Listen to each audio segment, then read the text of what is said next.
Hello everyone, welcome to civil services study. आप सभी का हार्दिक हार्दिक स्वागत है। हम लोग सी सेट पेपर 2 डिस्कस कर रहे हैं। इसी क्रम में आगे बढ़ते हैं पहले क्वेश्चन की तरफ। ठीक है, क्या कह रहा है भाई पहला क्वेश्चन? उसी तरीके से बढ़ेंगे आगे। कुछ पैराग्राफ्स हैं, कुछ क्वेश्चंस हैं, वही लेवल रहेगा। देखते हैं क्या कह रहा है। लोग क्यों खुले में शौच जाना ज्यादा पसंद करते हैं और शौचालय रखना नहीं चाहते, या जिनके पास शौचालय हैं वे उसका उपयोग कभी कभी ही करते हैं। ठीक है, हाल के अनुसंधान से दो खास बातें सामने आई हैं। शुद्धता और प्रदूषण के विचार, और ना चाहने कि गड्ढे या सेप्टिक टैंक भरें क्योंकि उन्हें खाली करना होता है।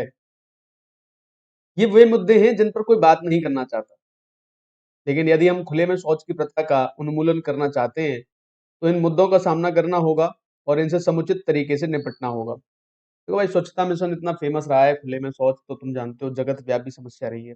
ओपन स्कैवेंजिंग, ये सब चीज जो है बहुत ज़्यादा, ओपन डिफेकेशन जो जिसको बोलते हैं हम लोग, तो ये जो प्रॉब्लम है ये एक्चुअली ग्लोबल प्रॉब्लम है, लेकिन इंडिया में बहुत ज़्यादा है। ठीक है, और इस पर बहुत सारे कैंपेन चलाए गए, जैसे जिला स्वच्छ भारत प्रेरक भी बनाए जाते हैं। आप लोगों को पता है उनको मेन उद्देश्य क्या था बनाने का? जिला स्वच्छ भारत प्रेरक जो बनाए जाते हैं उनको जो मेन मोटिव रहता था वो ये रहता था कि वो प्रेरित कर सकें, लोगों को स्वच्छता के प्रति अवगत करा सकें। जैसे ये खुले में शौच की समस्या बहुत ज़्यादा है इंडिया में। This is one of the biggest problem, जो कि अब धीरे धीरे कम हो रही है। अब तो खैर हम उससे काफी आगे निकल आए हैं। ये पैराग्राफ थोड़ा मुझे पुराना भी लग रहा है, लेकिन बात अब भी सत्य है। तो कुछ चीजें जो है पहले से ही होती रही हैं। ओपन डिफिकेशन जो है हमारे कंट्री में, खुले में शौच जो होता है वो हमारी कंट्री में है, स्टार्टिंग से ही प्रथा में रहा है। तो इस चीज के उन्मूलन की बात की गई है। पूरी तरीके से इसका उन्मूलन करना बहुत जरूरी, इरेडिकेशन जिसको बोलते हैं इंग्लिश में, है ना। ओपन डिफेकेशन इरेडिकेशन का जो प्रोग्राम था वो स्वच्छ भारत मिशन का मेन उद्देश्य था। पहले स्वच्छता स्वच्छता लाना उद्देश्य था, और ये ओपन डिफेकेशन वाला जो प्रोग्राम था इसको दूर करना। उसी के सापेक्ष में बातें की गई हैं, और ये बात जो कह रहे हैं ये बहुत हद तक सच बात है। अपने गांव वगैरह में आप नोटिस करके देखना कि लोग बाग घरों में जो बने रहेंगे, लेट बात बने रहेंगे, तो उनको यूज ही नहीं करते। ठीक है, बाहर खेतों में जाना ही पसंद करते हैं, है ना। ये चीज तुम नोटिस करना। ठीक है, आज भी व्याप्त है ये, है ना। ऐसा नहीं कि आज भी नहीं है, आज भी व्याप्त है ये चीज। अब ये कह रहा है कि उपयुक्त परिच्छेद से निम्नलिखित में से कौन सा सर्वाधिक निर्णायक संदेश है व्यक्त होता है? तो पहला क्या कह रहा है? शुद्धता और प्रदूषण के विचार इतने गहरे समाये हैं कि उन्हें लोगों के दिमाग से हटाया नहीं जा सकता। देखो ऐसा नहीं है, इस तरह की बातें तो देखो पैराग्राफ में नहीं की गई, और मैंने आप लोगों को ये भी बताया है कि पैराग्राफ के अकॉर्डिंग ही हम लोगों को करना है। पैराग्राफ जैसे बोलता जा रहा है वैसे हमको करते जाना है।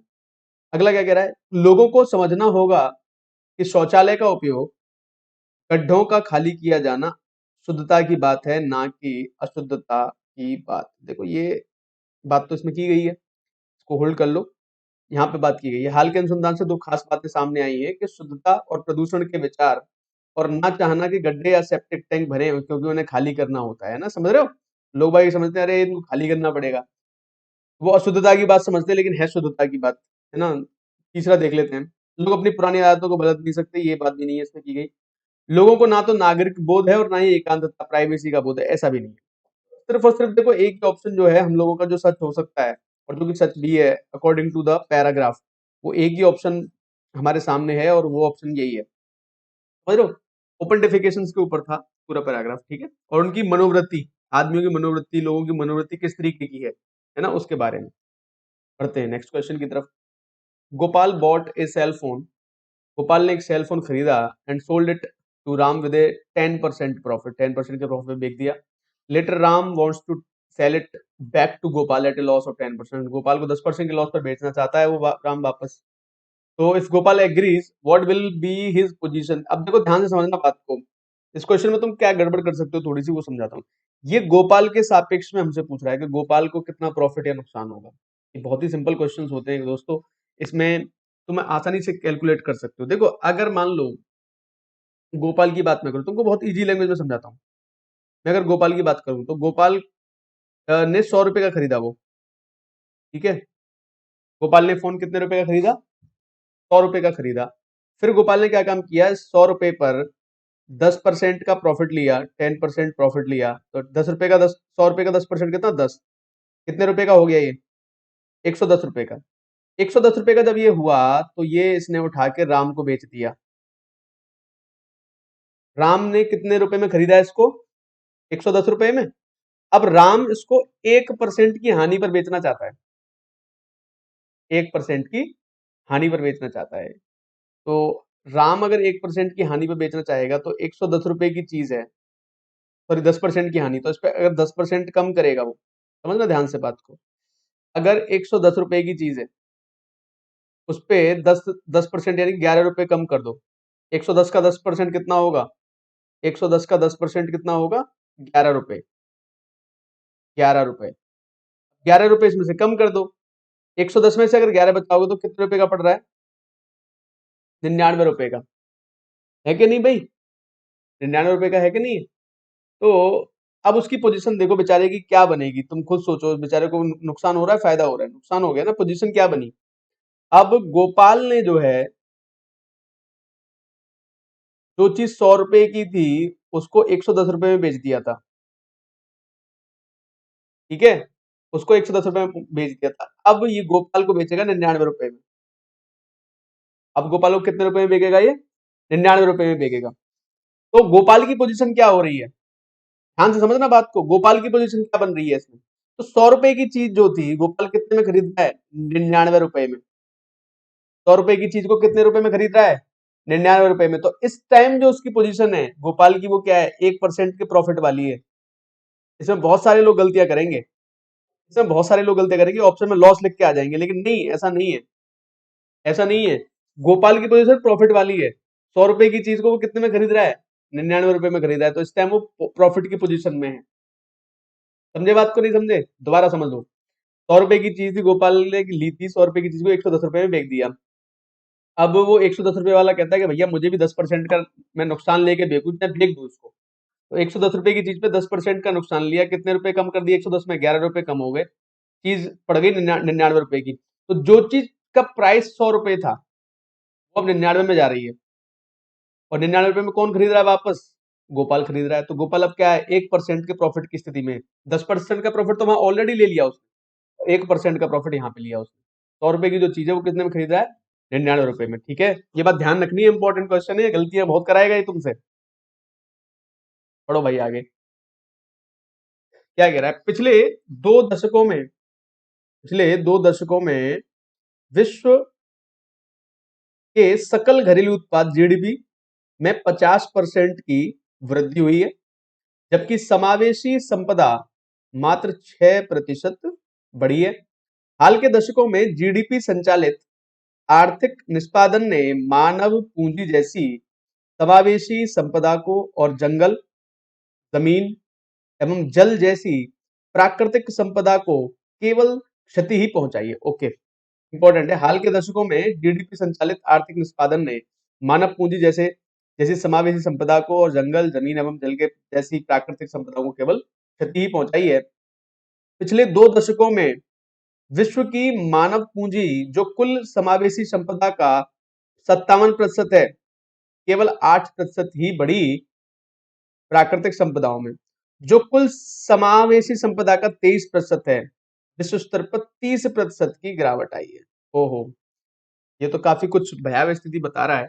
फिर अब तो और ज्यादा खतरनाक स्थिति हो गई। आप लोगों को पता है कोरोना के कारण इकोनॉमीज का क्या हाल हो गया। अपनी इंडिया की जीडीपी -24 के आसपास पहुंच गई है। शायद ये अगली तिमाहियों का जब रिजल्ट आएगा तो सुधरेगी ये स्थिति, लेकिन ये स्थिति सोचने वाली है। दिस जीडीपी जो है वो माइनस में अगर चली जाए, उसको पहले तो उस माइनस के गैप को पाटना बड़ा इंपॉर्टेंट है, फिर माइनस के गैप को पाटने के बाद पॉजिटिव में आना। वैसे ही हम लोगों की ग्रोथ कम चल रही थी, आप लोगों को अगर याद हो तो। जब जब कोरोना वायरस आया था उससे पहले भी 3% के आसपास की ग्रोथ चल रही थी। 3-3, 4-4% की ग्रोथ चल रही थी। अब तो नेगेटिव में मामला चला गया। तो आप लोगों को सोचना है कि कितनी भयावह स्थिति चल रही है इस वक्त, है ना? चलो देखते हैं, कोई दिक्कत नहीं है, पढ़ते हैं आगे। क्या कह रहा है भाई? सर्वाधिक निर्णायक निष्कर्ष निकालना है हमें इसमें से। सर्वाधिक निर्णायक निष्कर्ष। प्राकृतिक संपदा के विकास पर और अधिक ध्यान दिया जाना चाहिए। अधिक दिया जाना चाहिए, ध्यान ध्यान लिख लेना है यहाँ पे, ध्यान दिया जाना चाहिए, ऐसा कुछ नहीं है। दूसरी चीज पढ़ते हैं, केवल जीडीपी संचालित समृद्धि ना तो वांछनीय है और ना धारणीय है। देखो बिल्कुल सही बात है, ये सही बात है, तो होल्ड कर लो। विश्व के देशों का आर्थिक निष्पादन संतोषजनक नहीं। विश्व के देशों का आर्थिक निष्पादन नहीं है सही। क्या बात करी गई है, देखो ध्यान से, जीडीपी संचालित आर्थिक निष्पादन की बात की गई है, गलत कर दो। वर्तमान परिस्थितियों में विश्व को और अधिक मानव पूंजी की आवश्यकता है, ऐसा कुछ नहीं है, बस एक और एक ऑप्शन बचता है, सिर्फ और सिर्फ जीडीपी वाला। संचालित समृद्धि ना तो वांछनीय है और ना धारणीय है, ना सस्टेनेबल है। ठीक है, और ये बात समझ में, इस तरीके से इनको आप निकाल सकते हो। ठीक है, इजी है ये, वैसे पैराग्राफ इतना मुश्किल नहीं लगा मुझे, क्योंकि जो ऑप्शंस दे रखे हैं, ऑप्शंस आर वेरी पुअर, तो उनके आधार पे आप डिस्कस कर सकते हो, इजीली समझ सकते हो चीजों को, है ना। देखते हैं भाई क्या कह रहा है। कह रहा है कि P इज इक्वल टू, देखो ये दे रहा है P जो है वो A का 40% है, प्लस B का जो है वो 65% है। ठीक है, और जो Q है वो दे रहा है A का 50% है, A का 50% है, प्लस B का 50% है। और क्या कह रहा है,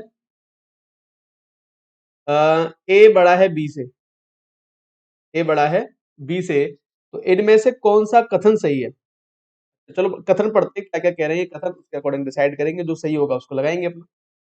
कह रहा है P Q से बड़ा है, पहला कह रहा है कि P Q से बड़ा है, Q P से बड़ा है, उल्टा हो गया, P is equal to Q है, और दोनों में से कोई नहीं। बहुत सारी चीजें हैं, समझते हैं पहले। देखो ध्यान से एक बात समझना मेरी, A बेशक बड़ा है B से, है ना, A बेशक बड़ा है B से, इसके बहुत सारी वैल्यूज पॉसिबल है। वैल्यूज को पॉसिबल है, मैंने कहा भैया A मेरे 10 रुपए A है, और B कितना है, B 5 रुपए है। ठीक है, A 10 रुपए है, B 5 रुपए है, A की वैल्यू 10 रुपए है और B की वैल्यू अगर मैं 5 रुपए ले लूँ, तो यहाँ से देखो कितनी बनेगी, A का 50% 5, इसका 50% 2.5, कितना बन जाएगा, 7.5।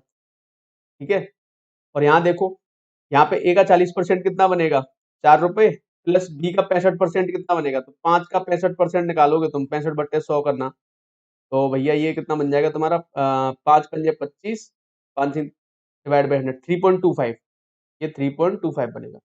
यानी कि अगर मैंने वैल्यू ले ली A 10 B 5, तो Q की वैल्यू मिलेगी 7.5 और P की वैल्यू मिलेगी इतनी। ठीक है, यहाँ क्या हो गया, आपको Q बड़ा हो गया, P छोटा हो गया। लेकिन भाई अगर गैप कम कर दिया जाए ना इसमें, मान लो भाई B को बढ़ा देते हैं हम, कुछ बढ़ा देते हैं, मान लो 9 कर दो, जो कंडीशन बनेगी ना, वो हर वक्त इनमें से कोई भी बन सकती है, तो उपयुक्त में से कोई भी निष्कर्ष निश्चित रूप से नहीं निकाला जा सकता। वैल्यूज बहुत चेंज हो सकती है इसमें, है ना, बहुत सारी वैल्यू तुम चेंज करके देख सकते हो, मिनिमम अमाउंट का भी डिफरेंस अगर आएगा तो भी हम चेंज करके देख सकते हैं।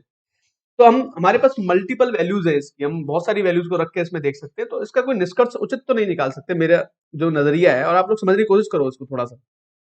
जैसे मान लो यही वैल्यू मैंने ली, तो ए हो जाएगा 4, इसमें 40%, बी कितना हो जाएगा 65 का 9%, 65% ऑफ 9 कितना आ जाएगा, 9 पंजे 45, 4, और 9 छिक्के 54, 54 और 4 कितने होते हैं, 58, यानी कि 5.84 हो जाएगा ये, 5.84 हो जाएगा। तो यहाँ पे कितना मिल जाएगा अपने को, देखो ध्यान से, 9.84 मिल जाएगा। ठीक है, यहाँ देखना 50% कितना हो जाएगा, 5, प्लस का 50% 9 का 4.5, अब ये देखना 9.5 मिल गया। अब उल्टी होगी कहानी, अब P बड़ा हो गया Q से, पहले Q बड़ा हो गया था P से, दोनों कंडीशन तुम देख सकते हो एक ही बार में आ रही है, तो इसका सीधा सा निष्कर्ष कुछ भी मान सकते हो अपनी अपनी इच्छा अनुसार। ठीक है, तुम कोई भी वैल्यू उठाओ, तो आपको डिफरेंट डिफरेंट वैल्यूज मिलेंगी इनकी, तो कोई भी निष्कर्ष आप निकाल नहीं सकते इसका, है ना, तो कोई भी निष्कर्ष नहीं निकाला जा सकता। ये क्वेश्चन आया हुआ है तुम्हारे पेपर में, इसलिए मैं थोड़ा बताने की कोशिश कर रहा हूँ, आप समझो। आप अलग अलग वैल्यूज लोगे तो अलग अलग वैल्यूज आएंगी इनके, हर बार कभी P बड़ा आएगा Q से, कभी Q बड़ा आएगा P से, कभी बराबर भी आ सकते हैं, इसलिए कोई एक उचित निष्कर्ष निकाला नहीं जा सकता है इसका, है ना, कोई एक उचित निष्कर्ष पॉसिबल नहीं है। बढ़ते हैं नेक्स्ट क्वेश्चन की तरफ, क्या कह रहा है भाई नेक्स्ट क्वेश्चन। 2020 तक वैश्विक अर्थव्यवस्था में 5.6 करोड़ 56 मिलियन युवाओं की कमी होने की आशंका है। तब भारत अपने 4.7 करोड़ 47 मिलियन अधिशेष युवाओं से इस कमी को पूरा कर सकता है। भारत में 2 अंकों में विकास निर्मुक्त करने के एक मार्ग के रूप में श्रम सुधारों को इसी संदर्भ में प्राय उद्धृत किया जाता है। 2014 में भारत का श्रम बल जनसंख्या का लगभग 40% होने का आकलन था, लेकिन इस बल का 93% असंगठित क्षेत्र में था। विगत पूरे दशक में रोजगार की चक्रवृद्धि वार्षिक समृद्धि दर compound annual growth rate CAGR आप लोगों ने पढ़ा होगा 0.5% तक मंद हो चुकी थी, जहां पिछले वर्ष के दौरान लगभग 1.4 करोड़ 14 मिलियन नौकरियां सृजित हुई, जबकि श्रम बल में लगभग 1.5 करोड़ 15 मिलियन की वृद्धि हुई। ये पुराना पैराग्राफ है, इसलिए इसमें ये सारी चीजें गई हैं, क्योंकि अब की बार तो नौकरी चली गई भाई, सृजित कहाँ हुई है। आप लोगों को पता होगा बहुत ज्यादा भयावह स्थिति है, बहुत ज्यादा मुश्किलों का सामना करना पड़ रहा है वर्ल्ड मार्केट में। इवन इंडिया में आप देख सकते हो युवाओं जितना यूथ पोटेंशियल है, डेमोग्राफिक पोटेंशियल की बात की गई थी इकोनॉमिक सर्वे अगर आप पढ़ते हो तो, आर्थिक सर्वेक्षण में डेमोग्राफिक जो पोटेंशियल है वो कहाँ पे यूज हो रहा है, where they are using the demographic potential they have mentioned in the economic survey, कहाँ पे दिखाई दे रहा है कुछ ऐसा। ग्रोथ उस लेवल पे नहीं है फिलहाल की डेट में, और कंडीशन इतनी भयावह बनी हुई है, ग्लोबल पेंडेमिक है। तो ये पैराग्राफ पीछे का इसलिए कहानी है, बाकी अब की बार तो सिर्फ नेगेटिव ही नेगेटिव है सब कुछ, है ना। चलो भाई, क्या कहते हैं, सर्वाधिक निर्णायक निष्कर्ष इसके अकॉर्डिंग निकालना है अपने को, है ना। अब जो पैराग्राफ दिया उसके अकॉर्डिंग निकालना है, ठीक है, बढ़ते हैं आगे।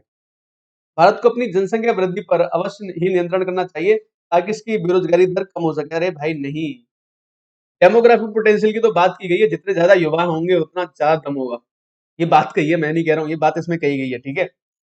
आगे देखो, भारत के विशाल श्रम बल का उत्पादक रूप से इष्टतम उपयोग करने के लिए भारत में श्रम सुधारों की आवश्यकता है। ये बेशक एक अच्छा पॉइंट है, इसको होल्ड कर लेते हैं, आगे देखते हैं। भारत अति शीघ्र 2 अंकों का विकास प्राप्त करने की अग्रसर है, कोई बात नहीं हुई ऐसी। भारत अन्य देशों को कौशल प्राप्त युवाओं की पूर्ति करने में सक्षम है, नहीं। जो बात की गई है उतने बात करो बस, तो सिर्फ एक ही ऑप्शन निकल सकता है सही, सेकंड ऑप्शन। समझ रहे हो भाई सब लोग, देखो जरा ध्यान से, है ना। तो एक ही चीज है जो कुछ हमें बताती है और वही हमारा सही भी आंसर, देख लिया, तो यही आएगा आंसर, अपने आप पता चल जाता है कि आंसर क्या है, समझ रहे हो। थोड़ा सा रीडिंग हैबिट आप लोगों को सुधारनी पड़ेंगी अपनी, है ना। ये तो फिलहाल सीजेड की बात करो यार, अपने जीएस पढ़ते हो आप लोग, करंट्स की कितनी मारा मारी है ना, तो उन सब चीजों के लिए जरूरत है ना इसको पढ़ने की ढंग से। क्या कह रहा है भाई, आ जाओ नेक्स्ट क्वेश्चन की तरफ। कह रहा है कि suppose the average weight of 9 person is 50 kilogram, 9 लोगों का एवरेज वेट 50 है। अगर 9 लोगों का 50 है तो टोटल वेट कितना हो जाएगा भाई, 450 किलोग्राम, 9 पंजे 45, टोटल वेट कितना हो जाएगा, 450 किलोग्राम टोटल वेट हो जाएगा। फिर कह रहा है कि प्रथम 5 व्यक्तियों का जो औसत वजन है 45 है, तो पहले 5 जो होंगे उसका औसत कितना हो गया, 5 × 45, 5 पंजे 25, 225 किलोग्राम रह गया। हाँ भाई, तो लास्ट के कितने व्यक्ति बचे, 9 व्यक्ति है ना टोटल, स्टार्टिंग के 5 यहाँ आ गए, तो लास्ट के 4 का कितना बचा वजन, बोलो। टोटल का वेट है 450, 9 लोगों का, स्टार्टिंग के 5 का इतना आ गया, तो बाद के 4 का 450 में से 225 निकाल देना, यानी कि बाद के 4 लोगों का भी कितना है, 225 किलोग्राम है कि नहीं है, ठीक है, 225 किलोग्राम है। लेकिन पता है वो क्या कह रहा है कि अंतिम 5 लोगों का औसत 55 किलोग्राम है, तो भाई 4 का वजन तो 225 है, अंतिम 4 का, चलो 5 का देख लेते हैं। अगर अंतिम 5 का 55 किलोग्राम है तो 5 पंजे 25 कितना है ये, 275 किलोग्राम, कितना है 275। अब मुझे एक बात बताओ, 4 लोगों का 225, 5 लोगों का 275, कितना डिफरेंस है दोनों में, तो 275 और 225 में कितना डिफरेंस हो गया भाई, 50 किलोग्राम का। तो जो 5वां व्यक्ति होगा उसका वजन कितना होगा, 50 किलोग्राम का। तुम आगे से पीछे से दोनों तरीके से इसको सॉल्व कर सकते हो, चाहे तो लास्ट के 5 लेके सॉल्व कर लो, चाहे स्टार्टिंग वाले 5। तो मैंने स्टार्टिंग के 5 लेके सॉल्व किया यहाँ पे। 9 लोगों का टोटल वजन कितना होगा, 450, स्टार्टिंग के 5 का कितना, 225, तो लास्ट के 4 का कितना बचा, 225। फिर कह रहा है लास्ट के 5 लोगों का औसत कितना है, 55, तो 55 × 5 कितना हो गया, लास्ट के 5 लोगों का 275। अब 4 का 225 है, 5 का 275 है, तो 5वें आदमी का वजन कितना है, डिफरेंस इसका डिफरेंस ले लो, डिफरेंस कितना आ गया, 50 किलोग्राम, दैट्स इट, ठीक है। बढ़ते हैं आगे नेक्स्ट क्वेश्चन की तरफ। क्या कह रहा है भाई, सबसे पहला पार्ट जो हमें तब पढ़ाया जाना चाहिए जब हम उसे समझने के लिए पर्याप्त बड़े हो चुके हों। यह कि कार्य करने की बाध्यता से पूरी स्वतंत्रता अप्राकृतिक है और इसे गैर कानूनी होना चाहिए, क्योंकि हम कार्यभार के अपने हिस्से से केवल तभी बच सकते हैं जब हम इसे किसी दूसरे के कंधों पर डाल दें। ओके। प्रकृति ने यह विधान किया है कि मानव प्रजाति यदि कार्य करना बंद कर दे तो भुखमरी से नष्ट हो जाएगी। ओके। हम इस निरंकुशता से बच नहीं सकते हैं। हमें इस प्रश्न को सुलझाना पड़ेगा कि हम अपने आप को कितना अवकाश देने में समर्थ हो सकते हैं। ठीक है। बात है भैया काम करने की। काम ना करोगे तो भूखे मर जाओ। काम करना बड़ा जरूरी होता है। You need to be very careful about your working. मतलब हमें काम तो करना ही पड़ेगा।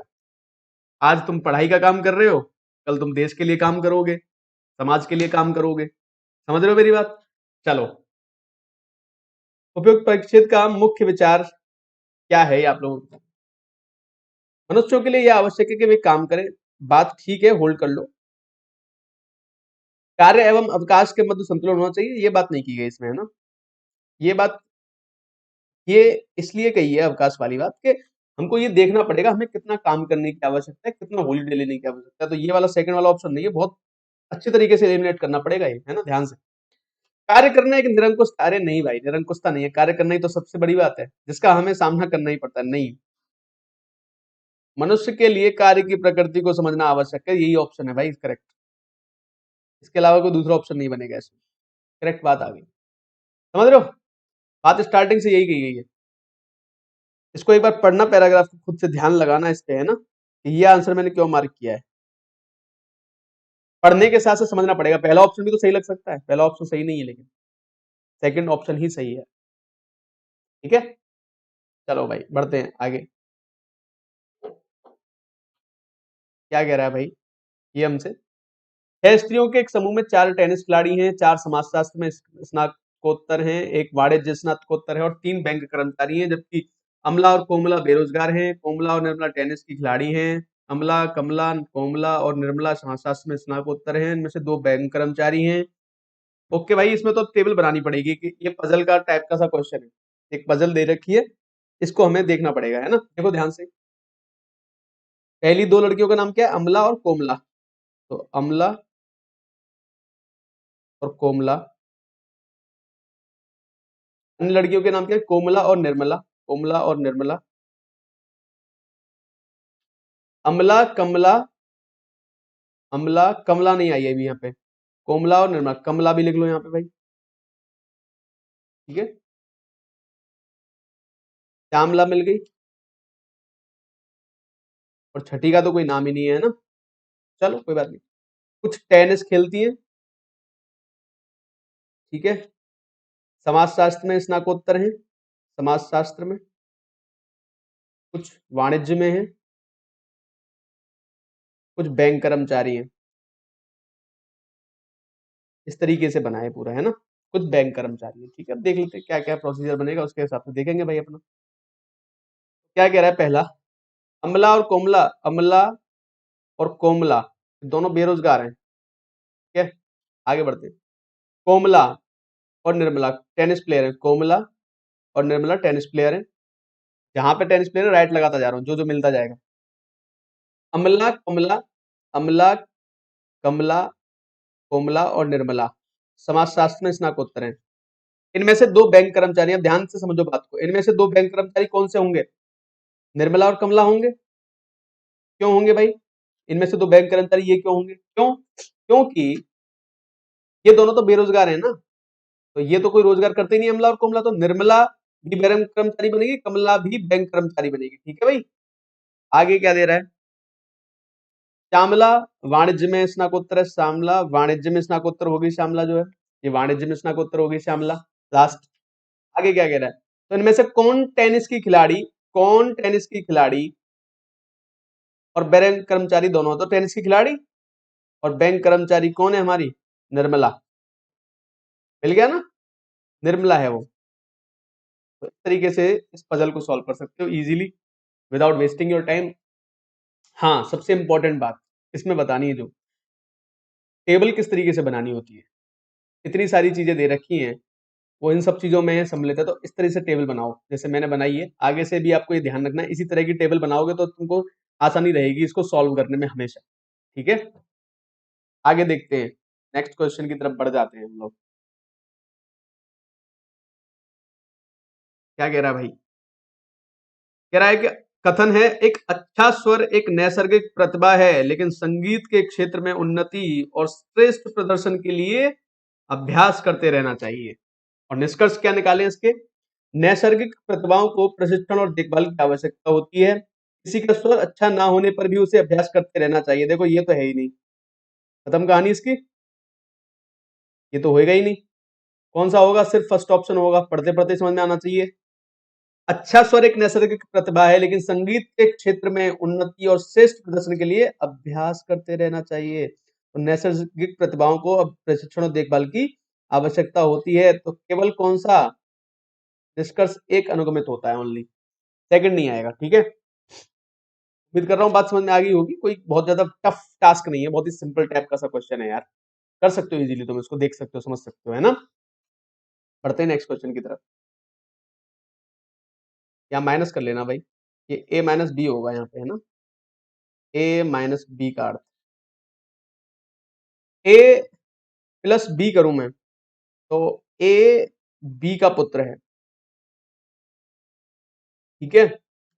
और a माइनस बी करा जाए तो a b की पत्नी है,